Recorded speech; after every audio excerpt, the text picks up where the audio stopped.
What is going on, everybody? We have so much to talk about as the Mercury take down the Liberty 79-73 in a winner-takes-all Game 3 first-round playoff matchup. Ben, I mean, what a night for Phoenix. This was wild, man.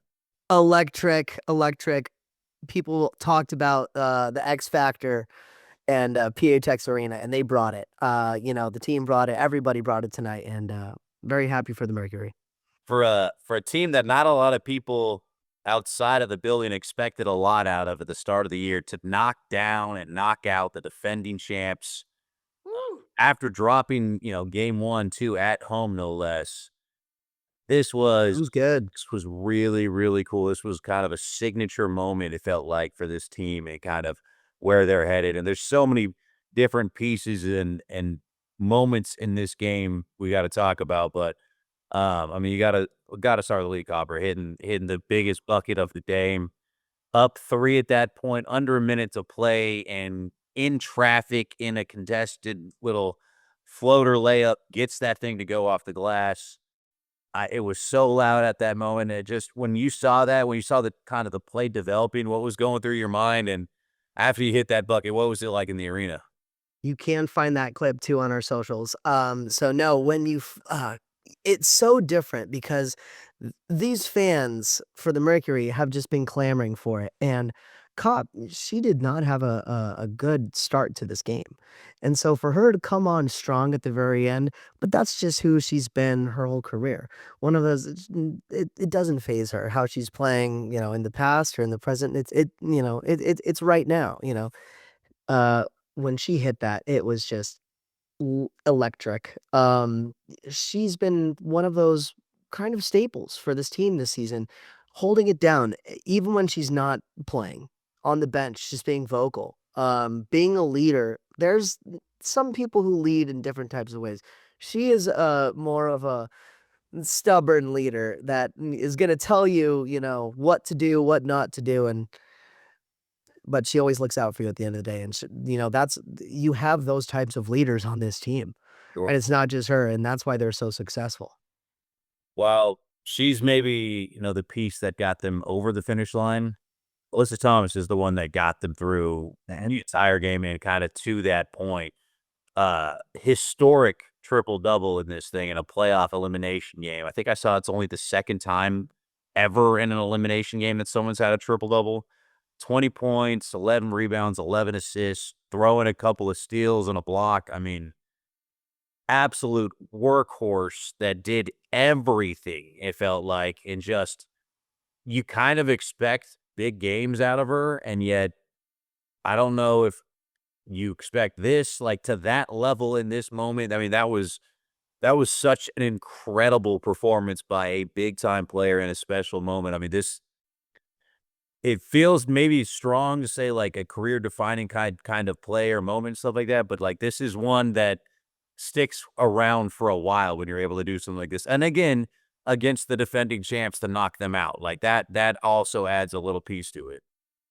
And to give the X Factor some credit, even more credit, those MVP chants Yeah, were that's cool. so loud. Oh man, people know what they want. I mean, they've been seeing it all season. I mean, she's been absolutely incredible.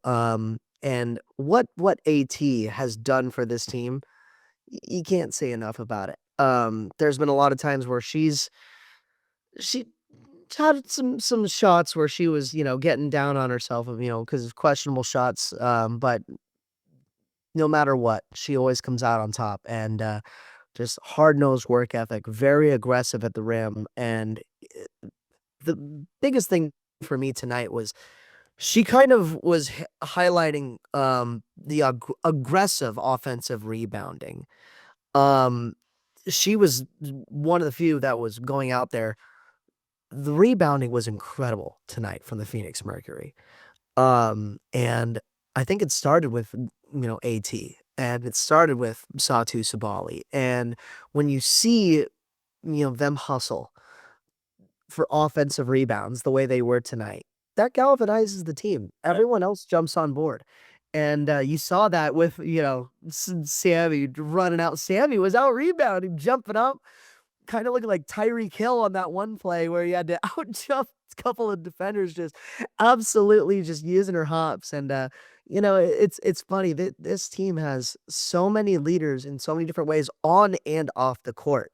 And so when you look at that type of stuff, but you looked at the offensive rebounding and all defensive, but when following their shots, they kind of recognize too in the second and third quarter, we're not following our shots. And if we start following, and in that fourth quarter, they just came on strong with that. So I gotta give I mean, there's gotta be just a massive amount of respect to what Breanna Stewart was able to do in this game. I mean, you look at the other side, playing on one leg, Mhm. basically, to go out and drop 30 points, 9 rebounds, um, after in game 2, you coulda told me that she came out and, scored 15, and I would've been like, "Okay, maybe, I guess I could see it," like, but she looked completely different. I don't know what rehab they got going on over there in New York in 2 days' time that they can get her back to this, but I just I feel like I'd be amiss to not give some credit over there as well.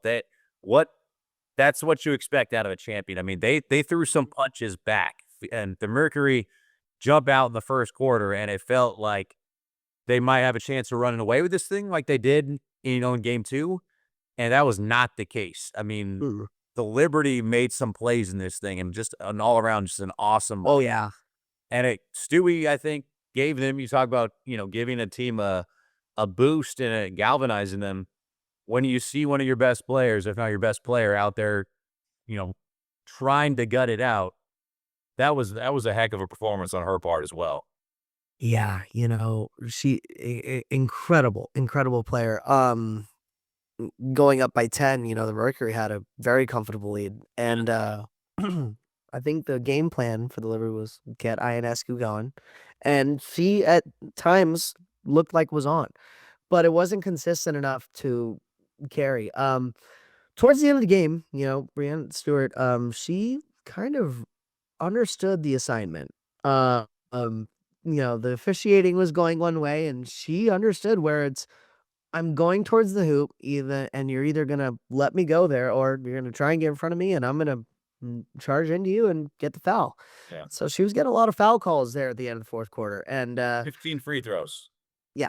And so, Breanna Stewart, it's basketball IQ, and so, she has not only all the talent, that you find, but just such a smart IQ. She knew if we're gonna have any chance to win this game, it's by me driving the ball, not making any, bad shots here, and trying to draw the fouls, and that's what she was able to do. And like you said, on one knee, training staff. Yeah, I know the Phoenix Suns and the Mercury have notoriously had really good training staffs over the year. You look at guys like Tyson Chandler who have mentioned, "Oh, came to the Phoenix Suns because I knew they could elongate my career instead of 5 years to 10 years."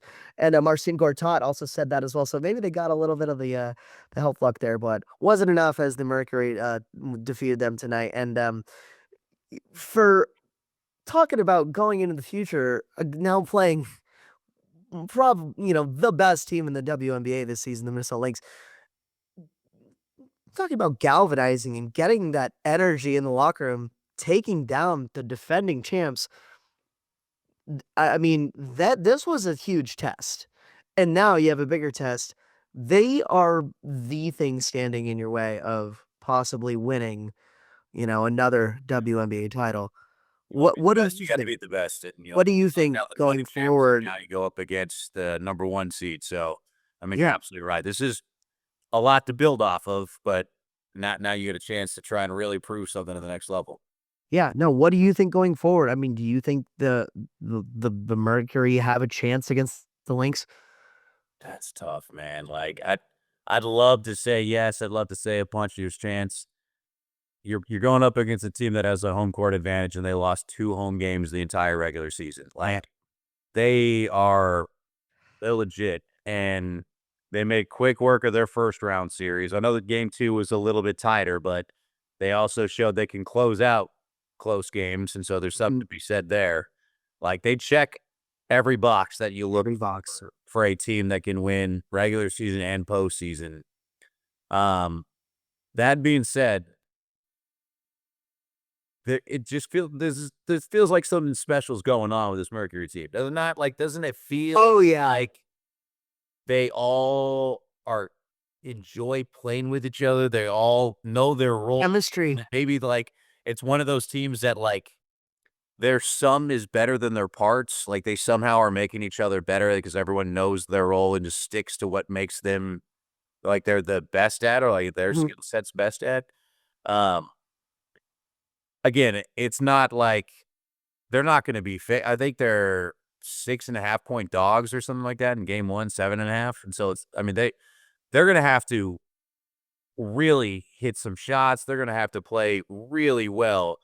But is there a route? Is there an avenue that they got a puncher's chance, which, um, you know, I think if you went to anybody privately, maybe not with a mic in their face, but privately in the Mercury like organization at the start of the year, the start of the season said, "Hey, like, would you sign up for a second round matchup against a 1 seed?" And you had a, reasonable shot where it wouldn't completely shock people if you made it to the final. I think they sign up for that. I think they'd sign up Oh, for yeah. the season that they've had for sure.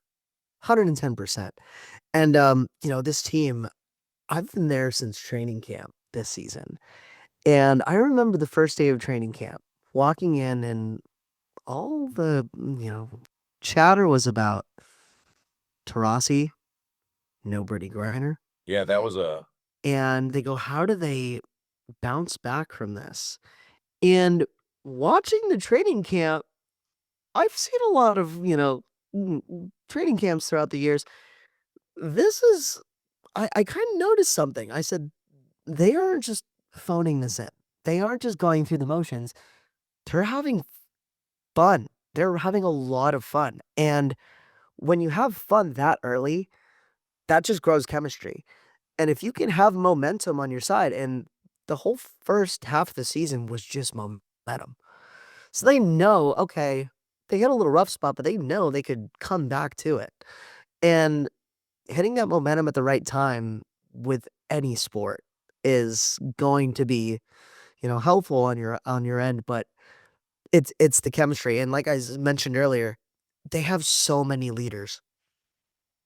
Alyssa Thomas comes off. Sati Sabali comes on.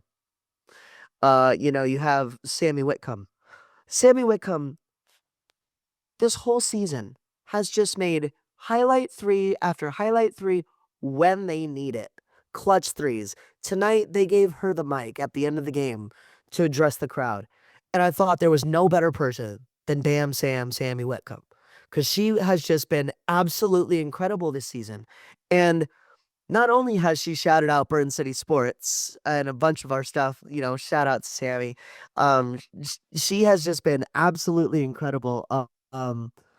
But finding out that, what she's done this season for the Mercury, and she's just been incredible from day one to what she's done now to giving the speech tonight. If, like you said, if you would ask her in private, at the beginning of the season, I'm sure she'd say the same thing. And watching this team grow, the trade for DeWanna Bonner, the relationship, factor with everything, and what that she has with the Mercury in the past, and with her teammates. This is something that the Phoenix Mercury, you find this once in a blue moon. And for them to be able to capitalize on this and use this energy, those clips of them on their W cam with them holding up the W's, it's amazing. I mean, you can feel it. You can feel it. It's that 2021 Suns vibe. And the arena today was rocking. And that next series is going to be loud. Yeah.